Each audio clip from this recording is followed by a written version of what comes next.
Hey y'all, I had a couple minutes while I'm waiting at the airport for a plane. The sign that tells me when it's going to come in is right outside my window, so I'll be looking to the left occasionally to make sure I don't desert the person I'm picking up.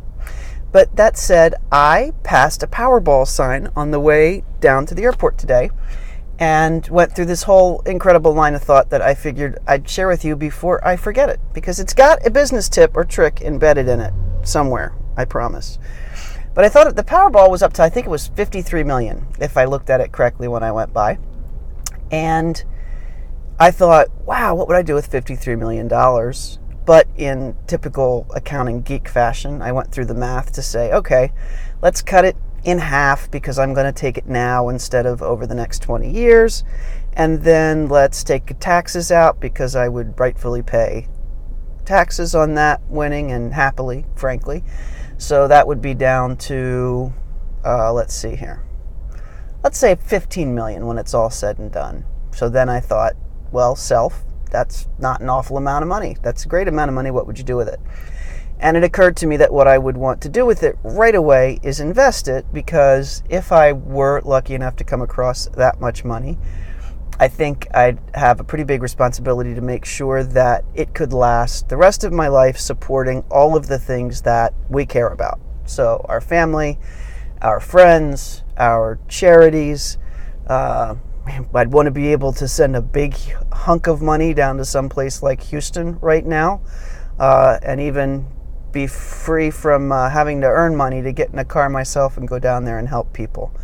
So the bottom line is that we definitely want to make sure that money lasted a good long time. So many tragic stories about people winning major lotteries and then 6 years later being broke or miserable or have died from self-inflicted wounds or whatever it might be. And we don't want any of us to be one of those statistics when we win the lottery. So anyway, went through that thought process, which then led me to investments in general, and a question that's come up with a couple of my clients who have become really successful in their businesses. So, made a few $1 million in revenue and have gotten to the point where money has built up in their businesses, which is a great problem to have. And we've started to talk about what to do with that money, which is really important. And of course, one of the things that comes up is I'm going to reinvest it in my business. I want my business to grow. So I'm going to hire a couple more people, do a little more marketing, create a couple new products, whatever it might be. And that's all really good. But one of the things we talk about with these clients is, hey, now that your business has a lot of money, right now all of your wealth is invested in this business, right? You've grown a business that has value to it, and your salary comes out of this business, and all of your values in this business, all of your family wealth now is in this business.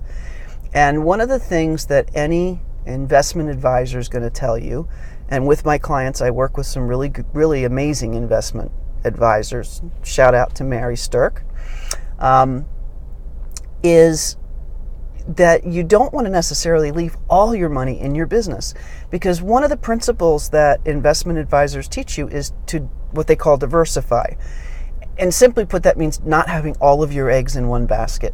And if you've started a successful business and it's starting to make money, then what's going to happen is you're going to build that money up, and if you just leave it in the business, then all of your wealth is in this one basket.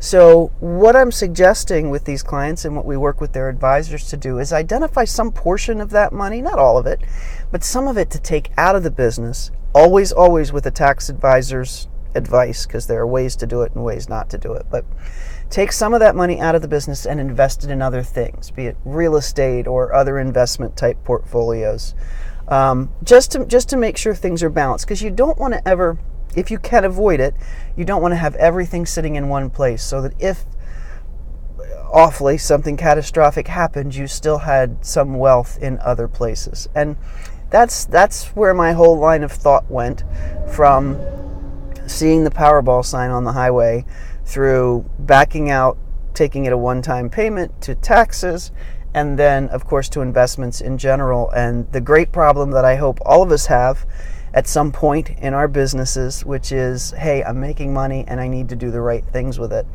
And just keep in mind that sometimes the right things might be to invest that money someplace other than just in your business. So that's the general tip for the day. I hope you all have a great one.